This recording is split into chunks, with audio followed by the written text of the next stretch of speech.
Welcome to Shree's Sunday New York Times Read Along.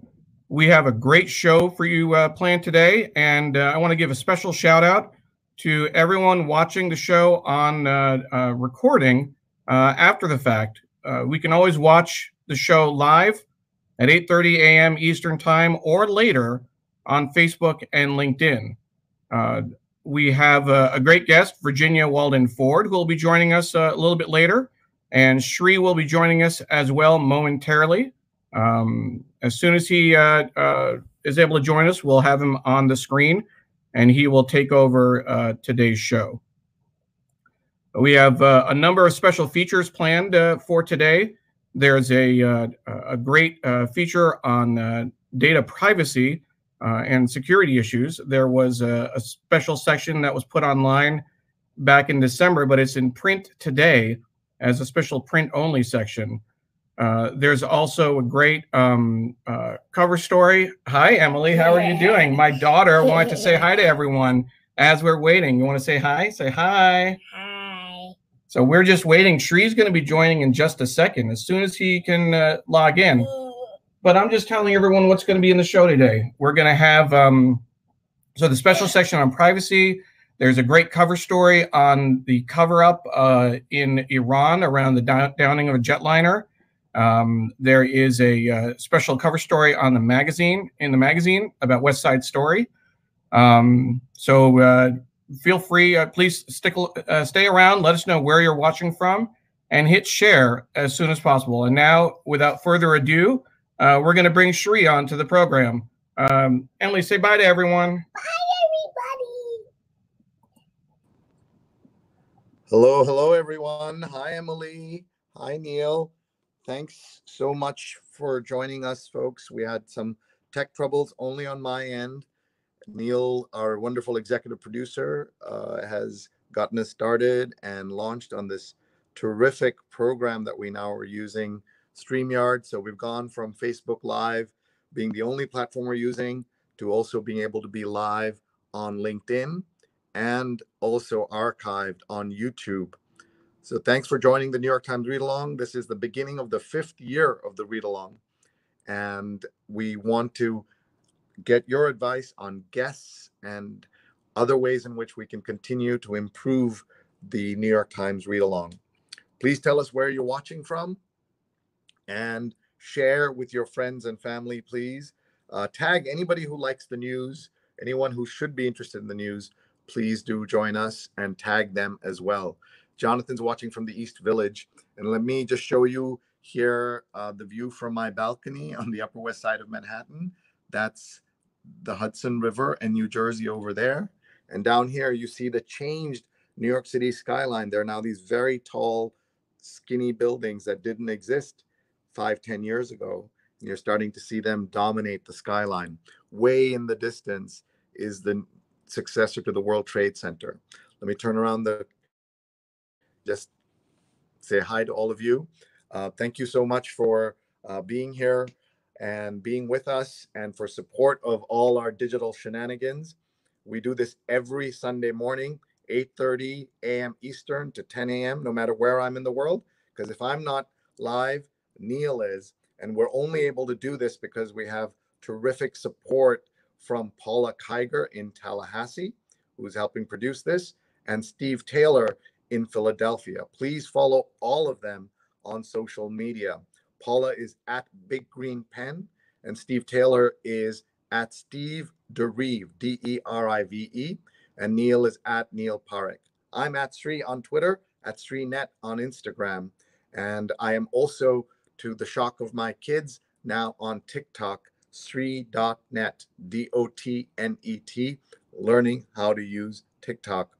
Please do also join us on our closed Facebook group. If you just go on Facebook and search Sree's Advanced Social, Sree '(S) Advanced. It's a great gathering of folks who are interested in social, digital, and mobile. And I learn so much there every day. And the community is amazing. So please do join us on the closed Facebook group. You're asked to apply and we'll let you in. We also want to thank our friends at the Bombay Shirt Company for their continued support of my global social media speaking tour, as well as the Sunday read along. And I am wearing one of their lovely shirts today. Okay, so we're ready to go. We have a very special guest today, and we will bring her on in just a second. And I want to announce right now that we are going to relaunch the social media weekend this time in March 21st at Pace University. It's a Saturday, an entire day filled with opportunities to learn all kinds of social, digital, and mobile tools, tricks, tips, including, by the way, live streaming, which Neil's going to show us in a workshop he's hosting. So please do join us. It's Saturday, March 21st in New York. If you're looking for a new excuse to be in New York in March, this is a good one. Tickets are really inexpensive for such a great conference. It's all day long on Saturday. And then if you go to if you're able to come in on Friday, there's a Friday night reception and some fun activities during the day on Friday. That's all included in the ticket. So please check out the links, which are going to be posted on the site, in the stream right now. You can also go to my Twitter feed. It's in the bio. And you can also follow SMWKND,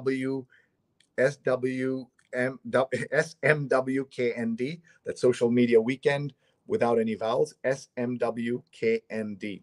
So thanks very much, and let's get started. I'm going to turn around the phone one more time and just bring you here to the New York Times. You'll see that it's many fewer sections than usual. We did not get the Saturday delivery of the New York Times. And so what happens if you live in Manhattan and in some other places, you get the delivery half on Saturday and half on Sunday. And this is what you get on Sunday. The rest you get on Saturday. And because I don't have the Saturday edition, Neil's going to have to step in and fix the problem, as he always does, by bringing the scene from his table for those. But let's get started and bring in our wonderful guest, Virginia. Good morning. Hi, good morning. Good morning. How are you? I'm good. Thank you so much for being with us and for bearing with us as we were having these technical difficulties, but we're just delighted to have you with us, Virginia. Thank you so much for your time, and thank you for all you have been doing for all these years for so many people all over this country. We really appreciate it. Thank you. Thank you all for having me. I was really excited about doing this. So it's been kind of fun watching y'all go through technical difficulties. It's not a presentation. It's not just me. Yeah, exactly. It's not a presentation if there aren't technical problems. Absolutely. Tell us where you are. I am in Charleston, West Virginia. We had a screening of the film last night or yesterday evening, and we leave here tonight to go to Indianapolis. So wonderful. We're all over the place. What is your routine on a Sunday when you're not doing these kinds of things? Well, I be at church. Our church starts services at 9 o'clock. I'm church administrator. So, and you know what else I do? I take Facebook Live to record our service. So if I'm not there, it's not done. I'm finding out. So you're not able to glance at it. Yeah. No, I told them they need to learn how to do it. I shouldn't be the only one doing it. But everybody kept saying, the pastor kept saying, well, we're going to learn. So I can't watch my church. So I'm really bad. No, I'm not really bad. Well, you're a pioneer in Facebook Live, but a pioneer in so many other and even more important things. So let's tell them a little bit about your story, please, Virginia. I guess it's been almost 20 years now. One of my kids was really failing in school, and I was really mad because he was really smart, but he was just getting lost in the system, and teachers were being very negative and kind of dismissing me. And so I went to the school board to talk to them, and they too dismissed me. And again, it just really made me anxious for this child because he was getting in trouble and making bad decisions and just not doing well. And I knew he could do better. And in the process, there were other parents in our community that felt the same way and articulated that to me. So we decided that And we're pretty naive because we really thought we could do this. We were going to go to Congress, who controls DC, and we were going to tell them that our kids needed help. And we did. And people listened to us. And it became just really a massive effort by low-income parents in DC to make sure that they were being heard. So we went to members of Congress, we joined coalitions, but we were just a little ragtag group of about 25 parents that grew from my voice fussing to 25 to thousands. And so that's kind of our story. My son ended up doing very well in school, and thousands of kids. We went to Capitol Hill every day for a year to fight for the DC Opportunity Scholarship Program, which has impacted 11,000 children in the 17 years that it's been in its existence. So it's kind of cool. You've really helped a lot of people at this point with that story. But can we go back to your own story a few more years earlier? All the way back to home. Yes. Well, I'm the daughter of school teachers. My parents, I can even go back further than that. I'm the great-great-granddaughter of a slave who bought his family out of slavery by running a bakery, by making tea cakes. And I remember as a child thinking that was just the coolest thing ever. I mean, he brought two brothers, his wife and children, all out of slavery because people responded to these tea cakes. And there's even a plaque to him in Little Rock, Arkansas, where I live, commemorating that he did this. And I thought, what a really strong person to be able to do that. But then generations, other generations were born, and I was born into this family. My parents were just the best parents ever. My dad was the first Black assistant superintendent of the Little Rock School District, and my mom was one of 4 Black teachers that integrated schools in Little Rock. But when my dad got hired, it was a big controversy because he was the first Black. Many people didn't want him, prejudice and it got in the way. And so we were told to protect ourselves, to watch our backs. But one night, and this is something that has really impacted probably who I am. One night, the Ku Klux Klan burned a cross in our yard and threw a rock through our window, which could have hurt my baby sister because it was her room. And I remember being terribly frightened, and we were crying. And I mean, it was just an awful, awful moment. And my dad called the police, who never came. But he and a neighbor went out, and we were scared something was going to happen to Daddy. So it was hard. And I remember asking him, why are they doing that? And he said, because a lot of people don't want me to be assistant superintendent, but I'm going to be a good assistant superintendent, and I'm going to, take care of the school system. And he started talking. He was a really gentle, caring man. And he told us that, don't let these kinds of things stop you from doing the right things in life. Make sure that whatever you do in life, even if people are mean to you, or even if people don't want you there, if you believe that you are doing something to serve the community and your fellow man, don't be afraid. Keep fighting. And that just really impacted me that night. And then I went to Central High School in Little Rock, which was the same school as Little Rock 9 went to, but I went with the second round of Black kids that went in there. And I didn't want to go. I wanted to go to school with Black kids at Horace Mann and follow my older sister into, school. But my dad also told me, so I'm already impacted by what he had said the night of the fire and the rock throwing.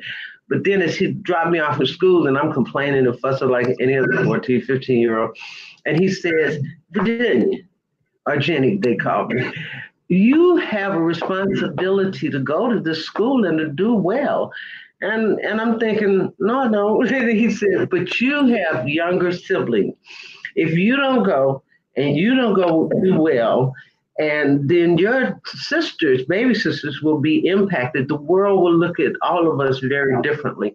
And even at 14, I took that really seriously. So I'm already, I'm in my brain, I'm saying, I'm going to do something to change the world. But I had no idea what it was going to be. And time went by, and I always tried to be kind and stuff. So that's kind of my story. I went away to college and tried to impact kids at school and in the communities where my college was. And it's been an amazing journey. Before we carry on with the rest of that story, if I could just take you back, I mean, thank you for sharing it. Thank you for the strength you had that night, your family's strength that night, and the ability for you to kind of bounce back from that and then go to that school. There's enough pressure and trouble for 14-year-olds, 15-year-olds, anytime, to then have the burden of that family pressure and to even think of a little bit of the burden of history. How did you deal with it? How did you have the strength to survive all of that? My dad always told me when I was a little girl that I was old. And even at 8 years old, he would say, you're an old soul. Remember, old people always says things like that. You're an old soul. But I think because my parents were such communicators, and so they talked to us a lot about world and life and, the possibilities for the future. And I was really involved in the church, and so the community was open for me to do things. I did programs through the church, which I still do. And I think all of those things helped me put all of this in perspective. I understood, even at that age, that going to Central High School, being part of the whole desegregation of schools in Arkansas, would somehow benefit me. I remember walking into that school after the conversation with my dad, because he said, get out the car, girl, I'm going to school, all right, conversation over, time to go to school. But I remember walking in there and immediately understanding why I was there. And this was a beautiful school. I'm a reader, so it had an incredible library. So once I saw the library, I was sold. And I remember going in the science where everybody had a microscope, where in our previous schools, the supplies were, not that out. We didn't have those kind of things. Our books were out of date. The library was tiny at my previous school, and at the Black High School, they were being impacted by similar things. So I think communicating and strength, my dad raised 5 strong daughters, and he always told us that we could still strong women, because my mother was strong, and Amazing. he always did the right thing. And I think that stayed with us, and we felt protected by our parents. But it was hard. I mean, Central, I don't want to make it sound, like it was a perfect situation, because it was really hard. And we faced prejudice every day, and we had to get through it. But our parents told us, when somebody called us out our name and somebody was mean to us, just pray for them and don't fight back. And what would happen is Central, if you fought back, you would get expelled. They would put you out. And we wanted all of us to stay in there. I think 130 of us started, 85 graduated. And most of them were asked to leave because they couldn't, they fought back. And I remember there was a girl, a white girl, who called me the day for 3 years. And every day, her locker was next to mine, and she would mumble that. And every day I would want to pop in the head. But I remember my parents saying, that's their problem, not yours, walk away. And at my 20th reunion, she apologized, and I didn't even remember her, but I remembered the incident and when she came up to me and said, I have something I have to say to you. I've been wanting to say this for 20 years. And she said, I was that girl. And I just want to know you to know I have a different view of the world now, and I'm sorry. And I thought, well, that's pretty cool. No, we didn't become friends. Never seen her again, but or I never saw her at a reunion or like people, but that spoke volumes to what the world was like at that time, and it was tough, and it was tough on the kids. And I've always said that if they had left us alone and let us be just kids, we would have done a lot better. But there was so much involvement with parents and fighting against our parents and their parents, and that's what it was, their parents and our parents. We never could form never be together, because of all these adult influences that were affecting us. So I know your question was how to deal with it. That's how I dealt with it. I communicated, I talked, I made friends with kids, but I understood. And I think part of, even now with school choice, sometimes kids need to understand why their parents are fighting for them or trying to get them in other educational environments. And that's what we did. Desegregation, to me at least, was was where we are now. I mean, the forefront, it was certainly serious, but is this not a serious time now? And so what we learned about going to quality educational environments, it definitely impacted my life. It certainly impacted my life. Virginia, I hope you will have time later to go into Facebook and look at all these incredible comments that people are posting. They're so grateful to you for sharing your story. Most of us are hearing directly from someone who's had a cross burned on their lawn for the first time. Many of us have been so insulated, and because of the passage of time, haven't necessarily met folks who've had this happen to them personally. So to hear those stories from you has been so moving for people around the world. They're posting in Facebook. So I hope you'll have a chance to go back and look. I will. I was also struck by your comment about being an old soul as a young girl. If it's okay, I'm going to introduce you to my old soul young girl, who I want her to just say hi to you and just to meet you for a minute. Hi, sorry, I just woke up. She just woke up. This is Durga. Well, you look beautiful. She's a teenage activist, and I just wanted her to hear from you. Any words of advice for young people who feel as frustrated as you might have at some point at the way the world is changing and everything that's coming out of Washington and the rhetoric and all of that? If you have any words to the young folks who want to change the world under different circumstances from yours, but still have that same spirit that you had all those years ago. And this is Durga, by the way. Hi, Durga. Congratulations on being an activist. I love when young people come forth and say, what can I do? Well, you kiss her from me, too. And my granddaughter's an activist in, different kind of situation, but they give out sandwiches at the church, at the Union Station, to homeless people. So she's very into the homeless situation. My advice, and this is really simplistic, just be strong. Don't let people turn you away. Don't let anybody demean what you're doing. Don't let kids laugh at you. Don't let adults, dismiss you.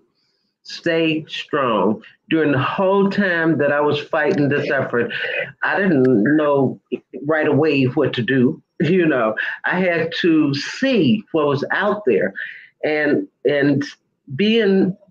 sometimes I'd go home, Durga, and I would say, I can't do this. This is too hard. But then I would look in the mirror and I would say, but yes, you can.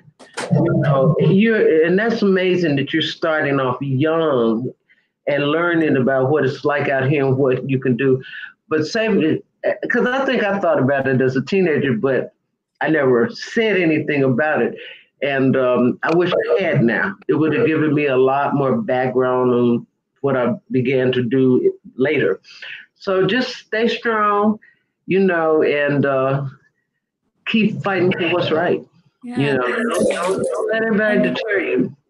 Yeah, thank you so much. Yeah, I mean, you do face a lot of like criticism from adults, and also like, oh, why do you think you can do anything? Why do you think you can do anything? But I mean, also like thinking about segregation, there's still so much de facto segregation right now. Like New York is I think it's the most segregated school district, and it's like you fought so long for things to change, I guess, like with the law, but it's still there. So how does that make you feel? And like also, how can we fight this? Because I feel like the only way to make that change is through like housing changes, because it's like all like with districts, but I don't know how else it can change. Well, it makes me feel bad that I'm still fighting. When I started this in the 90s, I thought I'd be doing this for a couple of years and then I, wouldn't be. So to have 20 years of fighting for kids has taken its toll on many of us, but we can't stop, because until every American child is in a school that serves them well, a quality school, then we will continue to fight. So right now I'm feeling better because you're there and you'll come behind us and you'll fight. And that's all I've ever wanted to hear, that we all inside feeling the passion to get out and do something for schools. I think it's very sad that we're still fighting for quality education for all children. But that is a question. I'm gonna be very honest, that they've asked me for years, why are we still doing this? And I have to say, I promise you, I don't know. I don't know why we're still fighting, but I'm gonna keep fighting. I told somebody yesterday, I will fight for children. I love children. And I will fight for children as long as I'm able. But it does give me some sense of maybe I can retire at some point knowing that you're there. So just keep fighting. Yes, okay. Thank you. One last thing. Your dad had an enormous impact on you. Yes. And I know you did with you had a special relationship with your dad. What is it about dads and daughters that is so special? What about that bond? Dads are our first loves. I mean, we learn about relationships from our daddies, and like you have a special dad, I did too. But they're our first loves. I tell people all the time, your whatever impact your dad makes in your life, that's the kind of person you become. So we know you're making an impact because we see this young woman who is an activist already and who's articulate and beautiful, and there was nothing better than hearing from my dad, "You doing a good job," or that's a thing that I can remember laying my head on my dad's shoulder so many times, and he's gone now, but I still remember those feelings, and there are times when I still hear his voice. It's just, that's what forms what we do in the future, having a relationship with your dad. I always feel so bad for girls who haven't been able to do that. But, I have a son who's old and married and has family in Texas. And at his community, they do a father-daughter dance. And so he took his daughter, and then he took 3 other little girls who didn't have fathers. So this whole relationship with a dad figure can happen regardless. I don't ever want kids to think, they have no choices. They have nothing to go to, because there are young men like Michael, my son, who look at the community and see what the community needs are and really make sure that people are served. Or my daughter has a daughter who's 14, and her father couldn't come to a father-daughter dance, so a neighbor took her. But the relationship with the men in your life as you're growing up, teachers, your dad, are some of the most important relationships you can have. It really directs you to a whole nother place in life. But we're kind of special because we had these great days that I am everything I am because of William Harry Fowl. He So he just I am just like him. thank you, Virginia. Just want to say, as we're doing all this, my wife is doing the actual work in the house and setting up breakfast and feeding the dog and walking the dog. So a shout out to moms as well, and Hey, for everything they do for everybody. I know because we did, and then when you doing double time, taking care of the kids. Katie, who is my sister who travels with me, has 5 children, and she's traveling with me. She has an amazing husband, but she's checking in home every day, and I'm like, we women don't we get a raw deal of people. So I'm shouting out to Katie, but I'm shouting out to Brent, to her husband, and to your wife because people don't oftentimes see we have these amazing men, amazing children, but this whole family dynamics. Hey, oh, you have such a beautiful family. Hey there. And I wish I was there for breakfast, but Come on down. No, I well, love I to wish. meet you I at think some I'm point. going to Indianapolis next or something, but I think those relationships with your parents are amazing, and recognizing the strength of your mother, we don't do it enough, and so we are shouting out to a beautiful, strong woman, Yes. okay? And I'm sure you will be as well. And you are a young woman, and I can see your strength.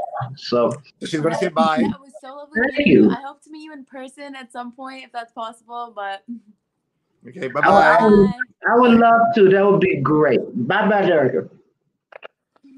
All right. Thank you, Virginia. We're just going to glance at the news a little bit. Do you get your blood pressure up when you watch TV and watch the news? Oh yeah, Read the news? I do. I try to when I'm on tour like this and I'm going to different places talking about school choice for the last few months. I'm learning that I kind of have to focus on kids and kind of stay away from some of the news. So I catch up after a few days, but my focus right now has to be on making sure the parents receive the information they get from the things that we're doing on behalf of their children. So I see it, but why? I worry about the world. I believe that we need to make sure that we're energetic about love and faith and all of those things to keep this country together. It worries me. So I'm aware, but I try to stay focused right now. Yeah, I understand. So for the rest of us, we're going to just glance at the news. Here's Okay. Jay Sekulow, the lead lawyer for Trump at the impeachment defense. That's the big story on the front page. Down here, I'm just going to go hype over novel on migrants turns into backlash for author Janine Cummins, who wrote the novel American Dirt, was going to be one of the big books of the year, but has run into some issues over this because let's see, even before the book hit shelves this week, a growing chorus of critics was challenging the hoopla, accusing Ms. Cummins, who identifies as white and Latina, of having exploited the experience of migrants and repackaging it as an opportunistic trauma porn for a predominantly white publishing industry. So I don't know anything about this book, but it's been played here on the front page of the New York Times. A very big story that we should all be keeping an eye on is what's happening with the coronavirus. And I have been watching that. yeah, it's really scary how you hear about the potential for this to really affect the world. And you may have seen the photographs or video of these giant bulldozers and other things digging up dirt in Wuhan to create 1,000-bed hospital for the patients. And something about China you can say is that they will build that hospital really fast. But it tells you something about the scale of the issue and how in this new world we live in, passengers are traveling all over the world. It's so easy for something to be transmitted at a global scale so fast. Yeah, so that's definitely true. worried about that. Yeah. Over in Iowa, Sanders seizes a lead as Warren dips, and this is on Sunday morning. I believe the Des Moines Register, which is the local paper in Iowa, the most influential, has endorsed Senator Warren over the rest of the field. Have you endorsed anybody? What is your official position on this? I haven't. I'm not a big fan of anybody right now. So as it gets closer, I've been really concerned with some of the things they've said about education and all of the controversy surrounding Elizabeth Warren and others about education issues, education reform. So just when I'm thinking about saying, oh, I think I'll publicly say I'm on, somebody says something that really upsets me, and I have to rethink it. So no, All right, so we'll give it time. Give me a time and Good. see what goes on. Here, I want to point out this Iran 72-hour lie from jet crash to confession, president's threat to quit, forced end to a cover-up. This was really important story about what happened that day when the plane crash was shot down, but also how Iran was forced to respond. And we live at a time when there's so many governments that lie on a daily basis, and it's rare to see them apologize or say something has gone wrong. And that's a skill we want more of our public officials to have. I'd also point out that as a professor, it's really nice to see at least two of my student bylines on the front page of the New York Times. This is Farnaz Fasihi, who we hope to have on a show soon, and Ben Protis also has a byline. And there's nothing better than, Virginia, that the young people whose lives we are a part of, when they go on and outshine us, is the best thing. Oh, absolutely. It is. I have three amazing kids who have done incredibly well, and I'm really proud of all of them. I used to tell them, do better than me, and they have. They're wonderful. Yeah, that's all we can hope for, right? Absolutely. All right. Let's keep going. 3 days later, Indonesia frees a U.S. reporter. That was outrageous that happened. We live in this time where governments lie, governments attack the press, call the press enemies of the people, and it's universal. Or it's not universal, it's global. Not everybody does it, obviously. A new migrant tide, not if Croatia has its way. And here you have people turning away refugees. Afghan forces kill a girl and then her grieving father. What a story. I know. Iraqi protests squeezed as cleric drops support. More on that Iran story here. Dueling pep rallies. They've got spirit and nuclear firepower. So this is India and Pakistan raising the rhetoric. It's 75 years after the liberation of Auschwitz. A fear that never again is not assured. Wow. What we were just talking about. And look at this. I don't know if you've had a chance to go to one of the Holocaust museums, but one of the things they always... I have gone to the Holocaust Museum in D.C. and took my... Remember the shoes? I do. The shoes, how they display them. Even over the years, I remembered, even before I went to the museum. Yeah. I would say, Virginia, that the only two museums where I felt that same experience as I did at the Holocaust Museum in D.C. is at another Holocaust Museum in New York, but also at the new African American History Museum in Washington. Tell me about your experience there. How did you feel walking through it? Well, I was so blessed about, I had been trying to get tickets actually to the African American Museum, and they were, everybody was going, so I couldn't get in.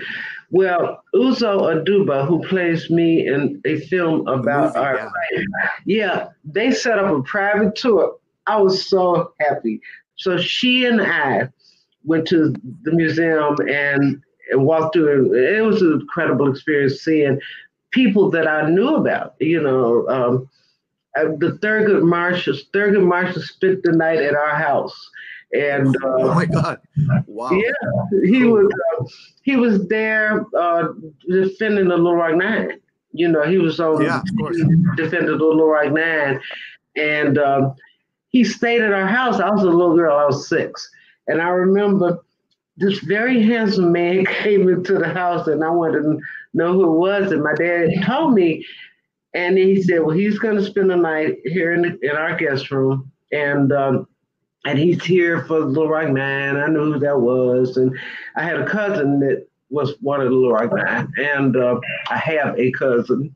And so I was like really excited about, him being there. So that's always been my claim to fame. Thurgood Marshall stayed at our house. But wow, but you're also part of history in so many ways. And so going through that museum and knowing your role in helping, living through that time and helping desegregate those schools, what did it feel like? It felt amazing to have played any role in the history of African Americans in this country.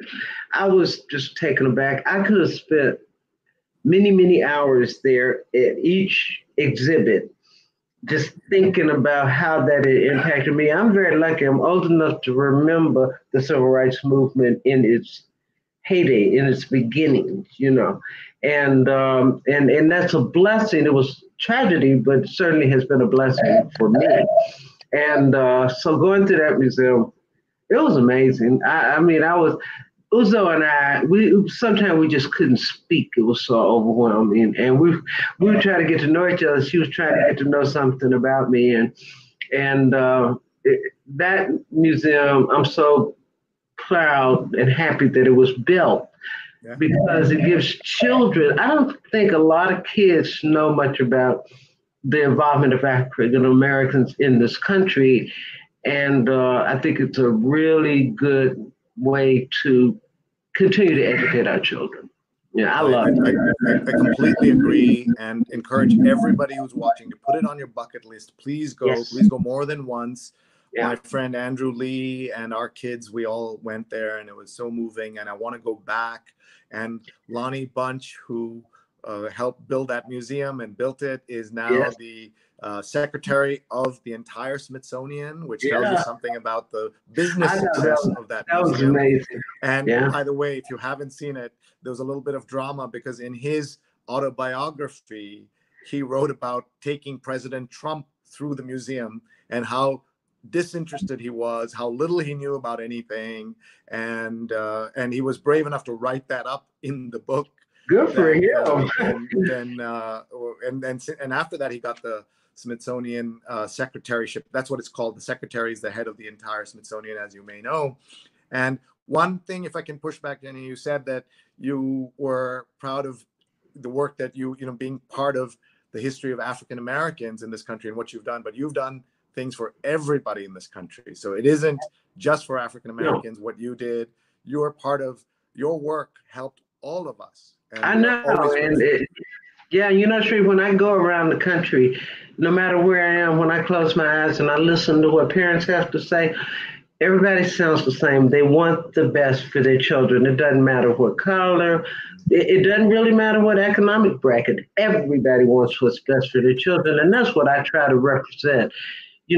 Certainly our fight was for my African-American son, but that fight was for every child. And that's the message that I'd like for the world to know, that I fight for every child. I want every child in America to have an opportunity to be in school that best serves their needs, period. Can I ask you about the movie? Sorry, can I ask you about the movie? Tell us a little about it and how did that come about? And what was it like to see yourself being played by another beautiful woman? It's still surreal. It's been out, a few months now, 6 months, and it's still surreal to see somebody play me. I think the first time I saw the movie and she stood there and said, "My name is Virginia Walden," and I'm thinking, she has my name, and then I'm going, "Oh, that's right, it's about me." And it just kind of trips me out a little bit. I don't even know what word to use. This is a word my kids use, but it's fascinating, and I'm proud and humbled. I think Uzo did an amazing job. My children think she did an amazing job. My son called and said, "Ma, she got you down pat. She nailed it." And So I thought it was kind of cool. So it's pretty cool. And Uzo is a star from Orange is the New Black, and she's an Yes. Emmy Award winner. And then your character got to play opposite Matthew Modine, who's a very good actor and Yeah. very respected. So that all must have been fun. It was good. And for those of you watching, look at the production values we now have on the show. Neil's able to pull up the live website and show you different clips and links and things like that. This is all our use of the StreamYard technology. I've still not figured it out, but Neil has, our executive producer. Shout out to him and to Paula Kiger and to Steve Taylor. It takes a village to make the New York Times Read Along happen on Facebook Live and LinkedIn Live. Please tag your friends. Please forward. Please hit share. Everybody needs to know that we're doing this and meeting this amazing woman, Virginia Walden. Thank you so much, everybody. Thank you. All right, let's keep going. By the way, here's an unusual to see a concert ad in the print New York Times. James Taylor with Jackson Browne. Who are your favorite musicians? My favorite musician is Shirley Caesar. I love gospel music. I love James Taylor. I do. And nice. yeah, I do. I looked at that. Oh, I like him. And, wait 1 second. Let me just see where he's playing. Maybe you can see him. No, I'm kidding. I wish I was in New York. And but my all-time favorite singer was Nat King Cole. Nice. My dad was a singer and sang with a band when I was a little girl, and he was amazing. And he sang a lot of Nat King Cole's music, so that always stays with me. I still cry every time a song comes on because he sounds a lot like my dad.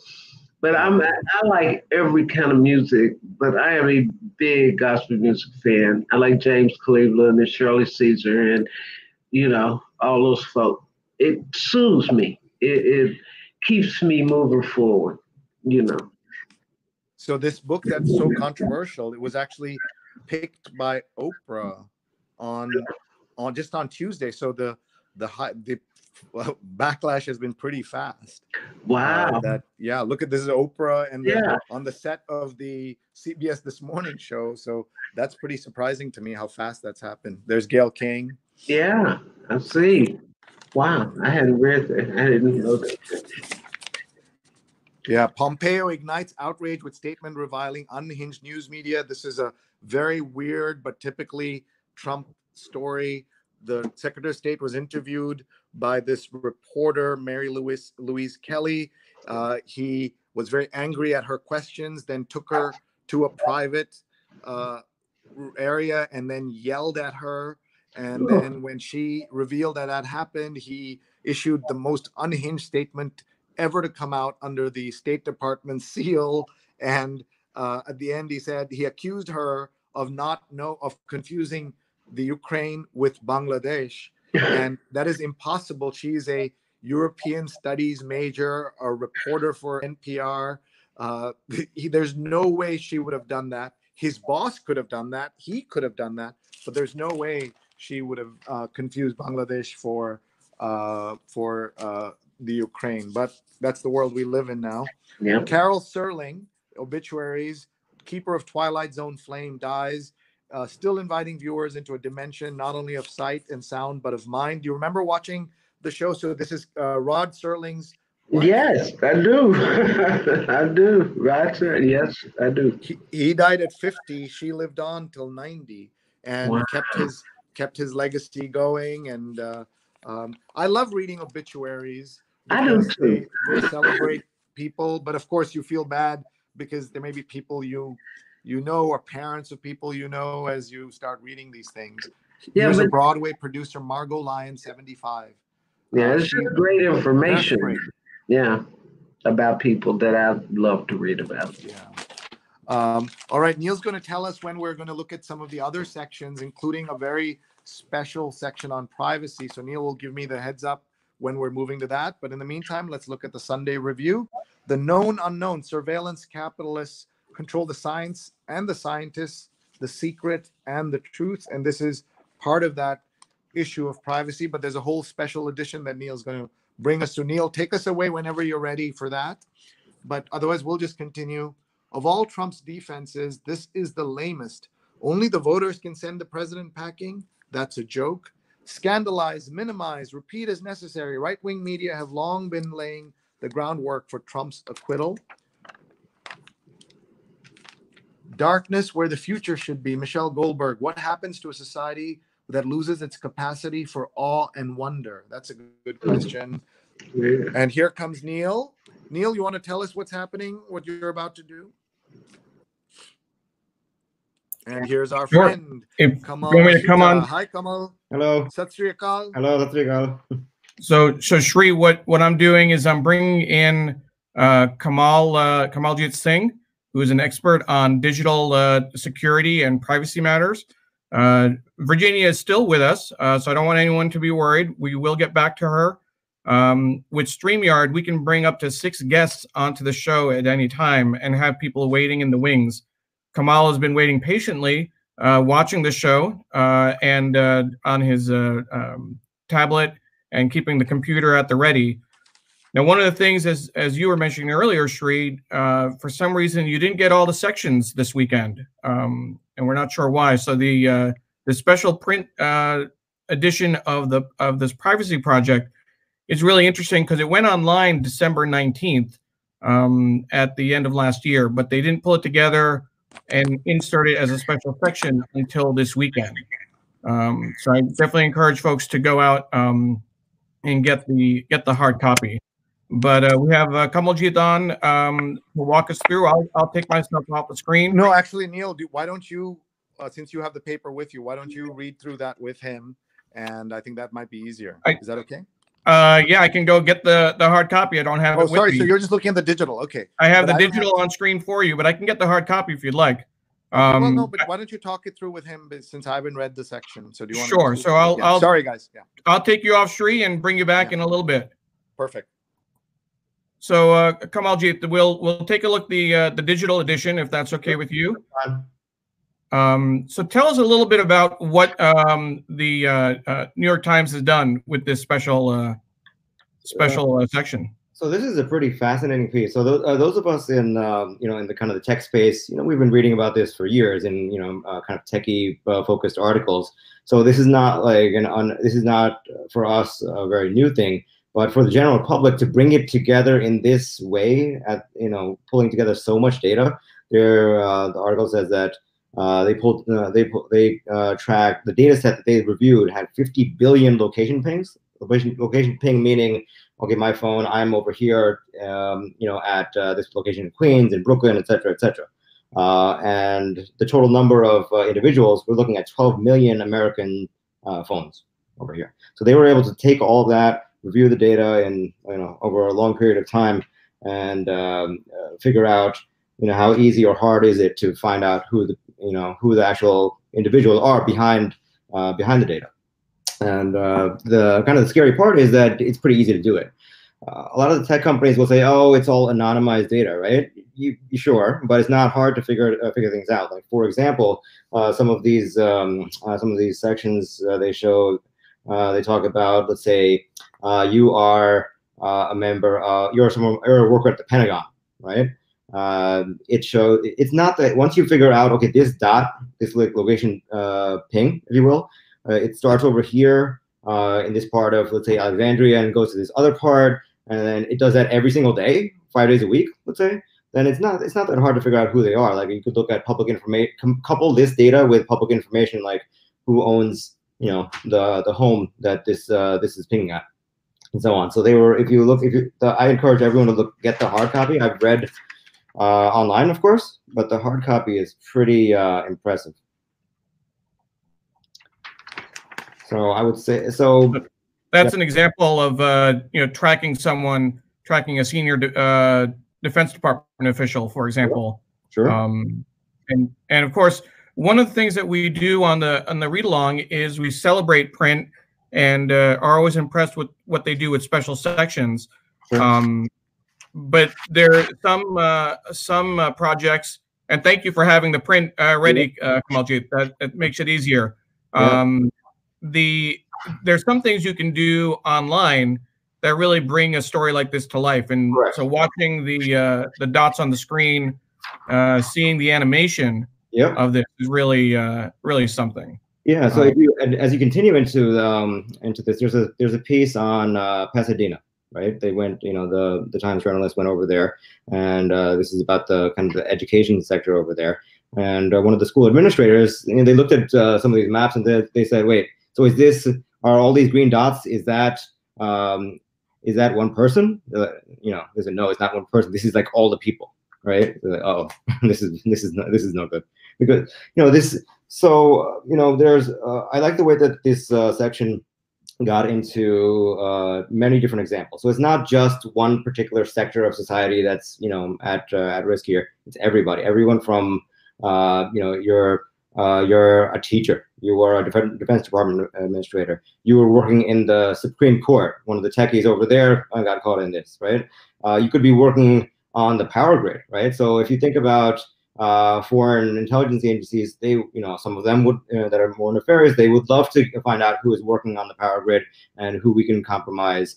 And there's a lot of ways to compromise it. If you think about you know, where we go every day, you know, okay, maybe you and I are, you know, pretty decent individuals, and, you know, we go to work and, you know, that sort of thing.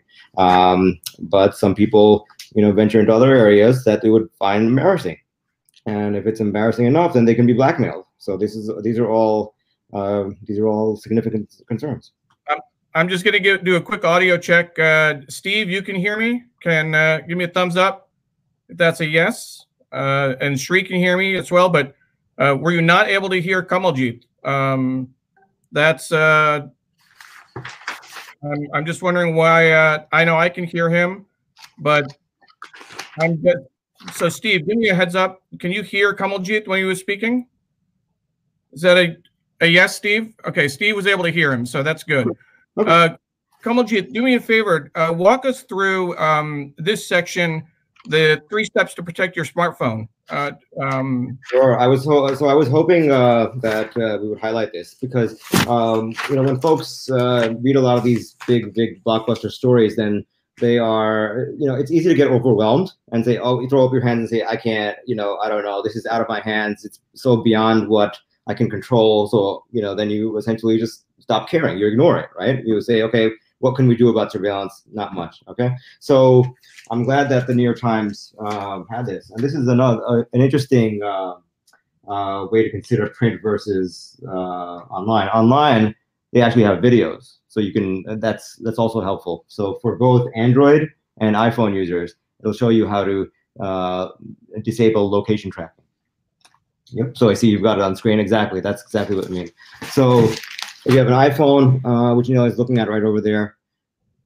Yep. You could see. Yep. So what's happening there is that, so when you go into your location services section in the privacy area of your settings, then it will show per app that you have is your location data being shared, right?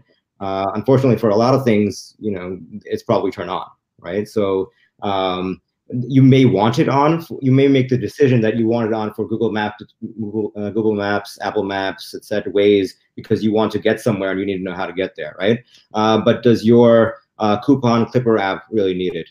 Does the weather app really need it? Or, you know, so many apps, we found that if you turn off location tracking, they work perfectly fine, right? So why do all these app makers have them? It's about money.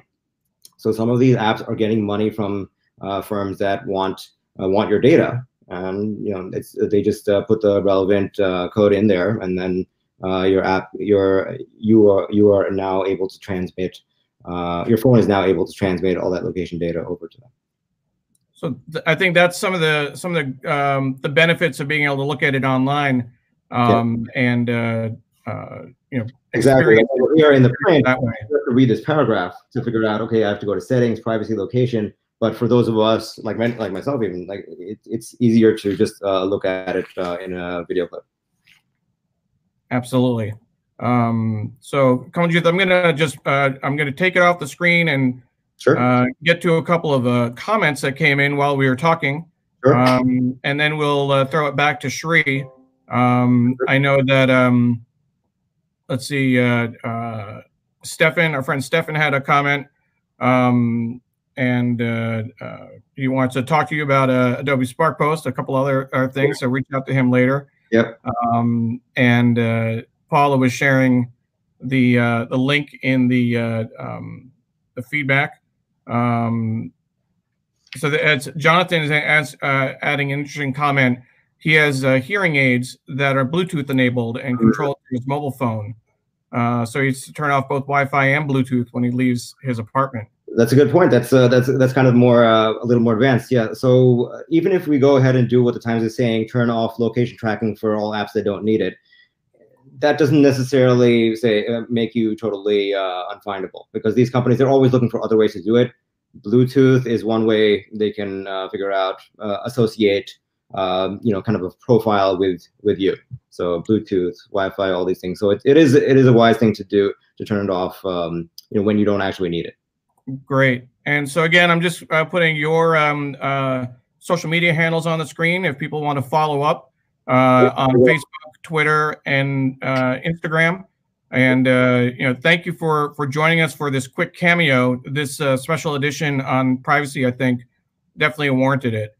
Sure. So we'll go back and I'll bring in Sree and Virginia back on the screen, and we'll continue with the rest of the read along. Thank you for taking the time this morning. Sure. Thanks, Neil. Thanks, Sree. Bye-bye.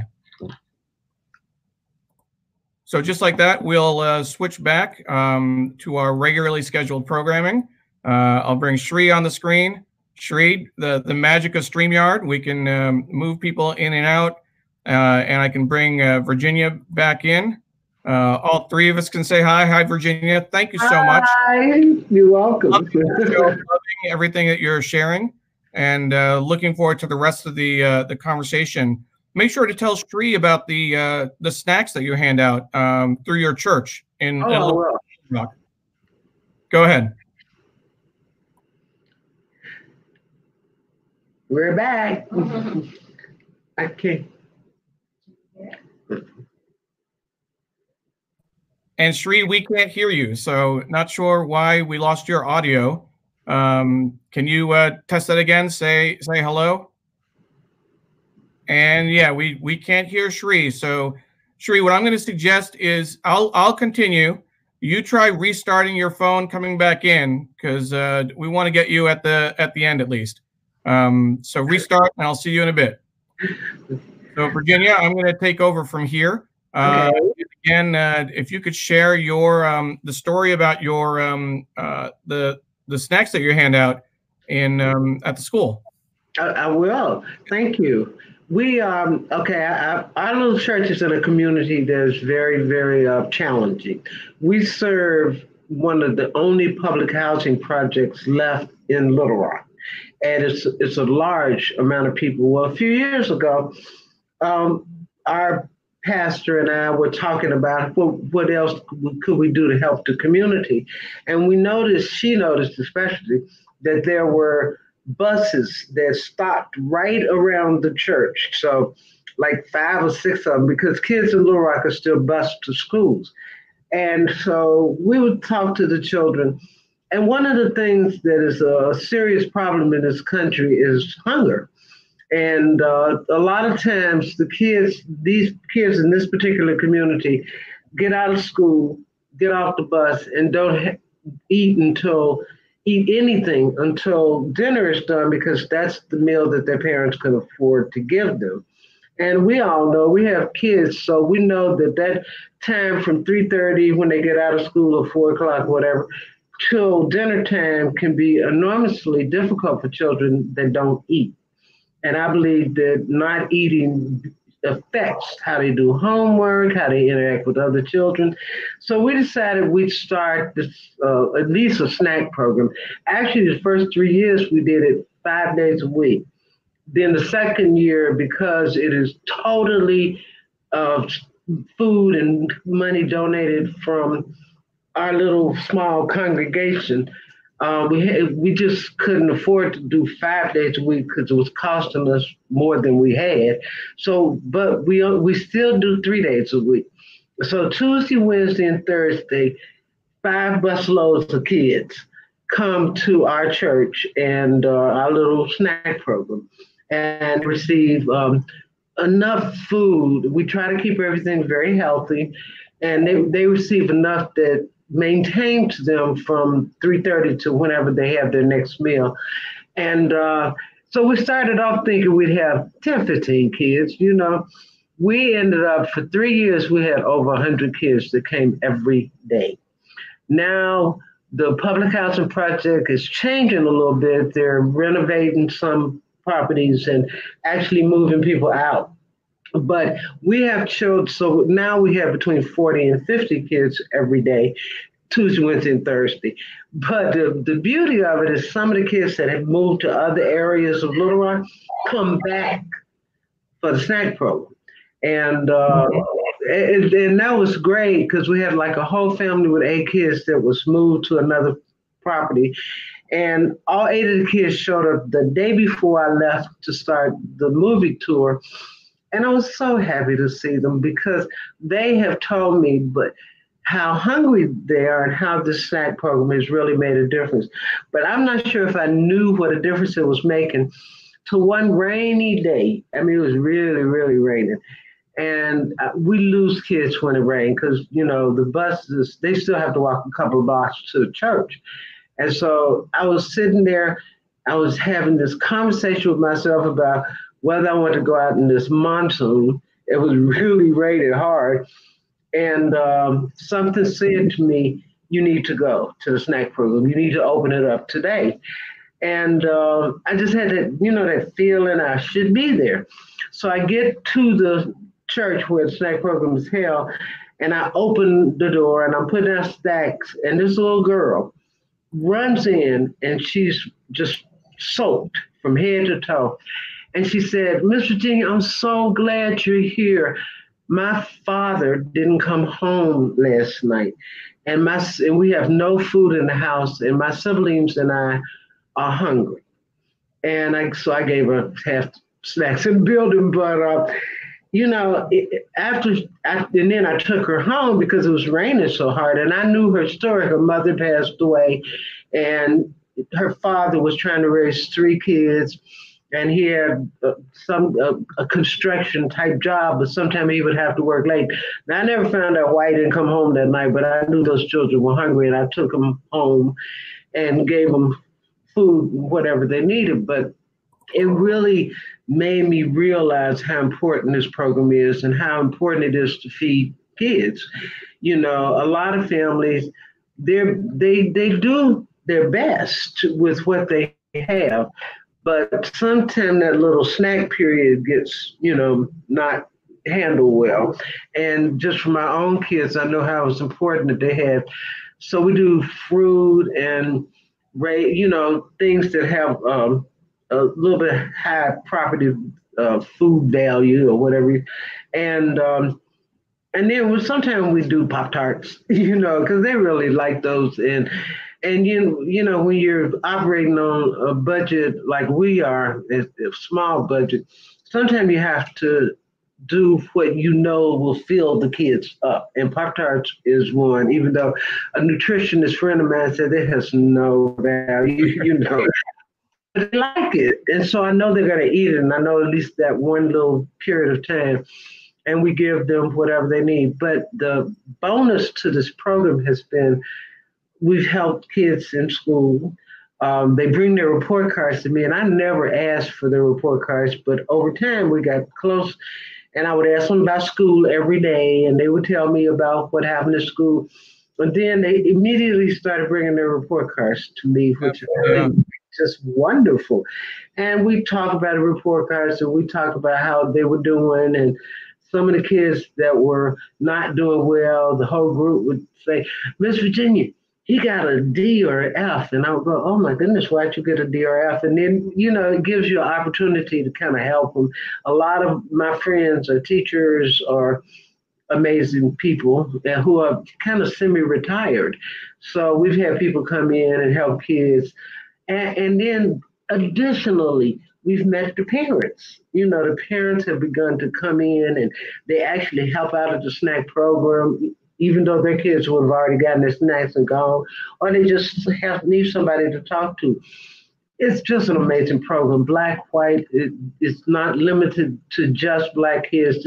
This public housing project serves everybody. No, it's an important issue, and it's something, I work for my day job when I'm not producing the read along. I work with United Way, and one of the things that we work on is something called Breakfast After the Bell. Yeah. In a number of communities where it's so important for kids to have a full meal so they can learn. Yeah. And it's just something that you need to try and standardize across so that there isn't a stigma attached to it. Yes. One of the things I want to make sure we get to a few things in the paper before we close, and we'll still talk about Social Media Weekend as well a little bit more. Okay. The magazine this week is really interesting, and I'm going to show it online because I want to show the cover of the magazine first in terms of the layout, the design. They took a different tack on it, but what we're going to do with the Magic of StreamYard is that we're actually going to show how they put the magazine together, which I think is really interesting. So let me just go to that real quick, and we'll see the making of once we get past this little advertisement. Because there's always going to be an advertisement when you show things, right?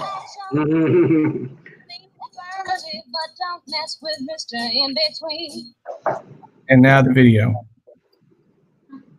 From the New York Times Magazine, this is Behind the Cover. I'm Editor-in-Chief Jake Silverstone. And I'm Design Director Gail Bickler. Our cover story this week is a look inside a high-stakes and pretty audacious new production of the classic musical West Side Story. There's new choreography, radical new staging. It's a much different West Side Story than anyone has ever seen before. Our photo department wanted to work with the photographer Philip Montgomery because we thought he could capture the energy and grace and power of the dancers. Philip had a great shoot, but almost immediately this image rose to the top for the cover. He was really able to capture a very complicated, chaotic image, but also make something beautiful. It's a remarkable picture. Yeah. There were a couple of different ways we could have approached that kind of a kinetic image. One was doing something really rigid to play against it. One was just keeping the type quiet. And the third way was to really play into the chaos of the image and make something dynamic. This is an image that doesn't immediately say West Side Story, but it perfectly captures the energy of this high-stakes, uncompromising new production. No, good. So that's something that we can show. It's a great cover story about what the new production of West Side Story, and we can show a little bit about behind the scenes of how they actually put that together. So one of the things that we always do, and certainly, there are several sections of the paper we weren't able to get to today to share with folks. Usually, if I'm hosting the show myself, oftentimes I'll sit and guest host when Sree is traveling. I'll have my phone at the ready and the paper laid out to be able to show the different sections and go back and forth between being on screen and showing my phone the way Sree was showing the paper with his phone. But since I didn't have that, wasn't ready for that today, and use the video functions, which is really, really great. So there are a couple things before we close, and I want to look at some of the comments that have come in. My mom, watching from India this morning, she's actually there for a few months, saying you're doing a very, very good humanitarian work. So thank you. Thank you. And Paula shared a link to an article about Breakfast After the Bell from United Way of King County in Seattle, where I used to live. So that's another thing I want to give a shout out to. Paula is working on Facebook. Steve Taylor is working on LinkedIn. This is an example of the kind of thing you do when you do a Facebook Live, and you mentioned you do Facebook Lives for church. I'd be happy to talk to you about how to use StreamYard to make things easier for you. That would be great. You need someone producing the show, going out and finding links and adding context to the discussion. So Paula did a great job of that. She had no idea that I was going to mention Breakfast After the Bell, but she went and Googled it and found a link to share it for the people watching on Facebook and people who watch it later, to be able to get that. Great. We have another comment. I'm going to read this, and I can't remember if it's pronounced Shago Perkins, so I apologize if that's wrong. but she wants to share that you were mentioned by Richard Yada most fondly at a Q&A for the screening of the movie Relocation Arkansas at a film festival a couple of years ago. Richard's parents were at the Japanese internment camp in Arkansas. And later on, he'd mentioned going to the same school with you in Little Rock. Right. So I don't know if you remember Richard Yada. Yeah, I do remember Richard, and I remember him mentioning to me and how proud I was and happy I was to hear from him again. But, again, it was 80, a few Black kids. It's a huge school, so, but I do remember him, and I appreciate the mention. And our friend from Silver Spring saying you're a shining example of finding ways to make your corner of the universe a little better. Something we should all strive to do. So thank you, Pradnya, for sharing those thoughts. The other thing I wanted to show, and again, I'm going to go back to sharing screen, and we'll see whether we can bring Sree back on if his audio is working, and if not, I'll carry the rest of the show. But he mentioned Social Media Weekend, which is coming up. So we can actually show the, let's see here, show it on the screen. Let me see whether I can bring Sree back on. Sree, is your audio working? I don't know. You tell me. It is. It is. Great. So I'm going to go to the PowerPoint deck that we have. Sree, you can walk us through a little bit about what to expect. Sure. And thank you. And Virginia, this has been an amazing hour and a half for me personally, and for people around the world who lives you have brightened on a Sunday morning, and also taken us back in history. Thank you. I really appreciate it, and I hope we can have a meal together one day. That would be fun. Neil, if you put that on presentation mode so you get a little bigger in the screen. So Social Media Weekend is a fun event, and Virginia, if anyone in your network who would like to attend, please let me know, and we'll make sure that they have access, because everybody needs to learn this stuff. We're all learning. I agree. Social Media Weekend is something this is the 8th edition, and it's going to be at Pace University in downtown Manhattan. And we're very grateful to Pace for hosting us. And it's going to be a day of learning, workshops, panels, hands-on things, and also very big ideas, but also very specific practical stuff. We want it to be the most useful conference anyone's ever been to. And these are some of the people who've been there before. You certainly know Craig from Craigslist, and April Rain from Oscar So White, and folks like that. So we'll have comparable big name speakers, but also folks who really do incredible work on the ground to understand digital social media for nonprofits, for profits. We're looking for sponsors for our projects. And so either the Social Media Weekend or the read along, all of this is done as labors of love. Wonderful. Neil doesn't get paid, Paula doesn't get paid, Steve doesn't get paid, I don't get paid. And we just want to thank everybody who is part of all of this. And if you know anybody who would like to throw us a few bucks, we'd appreciate it. Social Media Weekend, the date is Saturday, March 21st in downtown Manhattan. Friday night, there's a party and some daytime optional programming to help you get better with Instagram and things like that. But if you know anyone who's watching who would be interested, go to my Twitter feed. There's a link right on top on my Twitter bio. There's also a Twitter feed, SMWKND, at SMWKND, and you can go and see details there as well. And Paula, I know, has put the links into the presentation. So thank you very much, everybody. And I'm going to pass this back to Neil. I think we're almost, go ahead. Well, I was going to say, before we close, there are two things. One, we want to share the poem, because we always share the poem at the end of our show. And then we'll talk about next week's guest. So Virginia, thank you for joining us. Thank you. And we'll close. We'll take you off the screen. We'll close with the poem. Well, just before that, Virginia, anything you want us to know? You have an audience of people around the world. One thing you want us to share, or anything you want us to look at, promote, etc., please feel free. Well, I hope you'll share the movie, because it's an amazing film, but I also have a book out, and I hope that that's something that you'll share. It's called School Choice, A Legacy to Keep, and it's a memoir of my work in the school choice movement. So I hope your listeners will take a look at it. I had fun writing this book, or with with wonderful people. And Katie Parsons, again, I want to shout out to her because she does all the social media. I don't know what I'm doing. So I appreciate that. Thank you. And thanks for having me. This has been so much fun on a Sunday morning. And since I couldn't be doing Facebook at my church, this is great.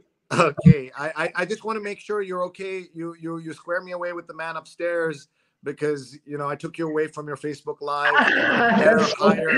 Well, they didn't do it. So the church is supposed, all they have to do is hold the phone and and hit live. They didn't do it. So okay. God's okay with that. He said, I'm fine. He said, just go do this show because these are great people and I'm good. Okay. You're good. And Neil is good. And Paul is good. Thank you, Virginia. And Steve as well. Okay. Talk to you all again soon. All right. Bye-bye. Tell everybody, my babies bye and your beautiful wife. Thank you. I will. I have to shout out to them. I love that. Appreciate it. Thank you. So, Sree, what we'll do is we'll go to the poem, and Sure. I'll let you read it. You'll be able to see it online, which I know is going to be different than what you usually do. But so let's just if you can blow that up a little bit. I'll see if I can make that bigger. Sure. Yeah. So everyone who's watching on Sunday, I love reading the New York Times poem out loud. And I believe poems should be read by experts or the authors themselves, the poets themselves. But this is so much fun. And this time, oh my God, I just noticed it's by Mina Alexander, the wonderful poet who passed away last year from Kerala, like me. And I'm so glad that we are able to read this. So thank you, Neil. I don't know if you did that on purpose, but you're a great producer. So you may have done it on purpose. But this is from her final book.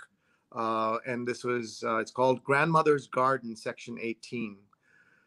So I think this is the start of the poem, Grandmother's Garden by Mina Alexander, the late, great Mina Alexander. Thank you, Neil, for making sure we read this. In New York City, the passage of days and night crosses things out. You enter JFK along with a string of others, brown people, black people, people of all tints, all ages, voices breaking with eagerness, sore voices. Your throat hurts with all the words. You think you know the language, but the words sound so different. A few years later, in that bleak courthouse on Center Street, you put up your right hand. You say you are there with women from Latvia, men from Kashmir, mothers from Mesopotamia, fathers from Sri Lanka. You swear to belong. You swear you will never fully belong. But who could have guessed how fierce it is, the longing to belong? You become hostage to that bright, bloody thing inside the migrant's soul that says, here, here, this is where you belong. Now no one can cast you out. You hear a voice say this to you in a dream. You do not believe the voice. You know you're on Manhattan Island, not the island of birds. Where else could you be? Mina Alexander was a distinguished professor of English and women's studies at the Graduate Center, City University of New York and Hunter College. Her posthumous collection, In Praise of Fragments, is forthcoming from Nightboat Books this year. Mina was a dear friend of our family. It's been 2 years, I believe, since she passed. And we are so sorry for her passing, but look at her legacy still live on in her poetry. Around the world, people admire her work.